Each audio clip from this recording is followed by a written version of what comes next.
Hi friends, Brindavana helping hands ఆధ్వర్యంలో జరిగే seeds ball ఎంతో అద్భుతం. ఇదే నా లైఫ్ లో ఇదే నా చిన్నప్పుడు ఎప్పుడు చేసినా నాకే తెలియదు కానీ ఇంత మట్టిలో విత్తనం పెట్టి ఎక్కడో దిగువ ప్రాంతాలు ఎక్కడ కొండల్లోని మొక్కలు లేకిన చోట వేయడం అనేది చాలా అద్భుతంగా ఉంది. వినేవాళ్ళం కానీ ఇదే ఫస్ట్ టైం చేయడం కూడా.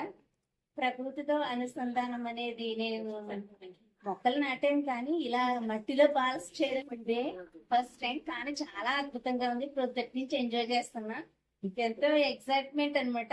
ఎప్పుడెప్పుడు బాల్స్ చేయాలా అన్న ఆనందంలోనే ఈ రోజైతే మేము అన్ని బాల్స్ చాలా ప్రేమగా చేసాము. ఈ బాల్స్ ద్వారా ఎక్కడైతే మొక్కలు వస్తాయి మహావృక్షాలుగా అయ్యి ప్రకృతిలోని ప్యూర్ ఆక్సిజన్ అందుద్దన్న ఆనందం అన్నమాట. ఇది చాలా అద్భుతం. ద్రాక్షారామ స్పిరిచువల్ వారి ఆధ్వర్యంలో బృందావన హ్యాపింగ్ హ్యాండ్స్ నవీన్ గారి ఆధ్వర్యంలోనూ జరిగి సీడ్స్ వర్క్ ఎంతో అద్భుతం. Thank you friends, thank you.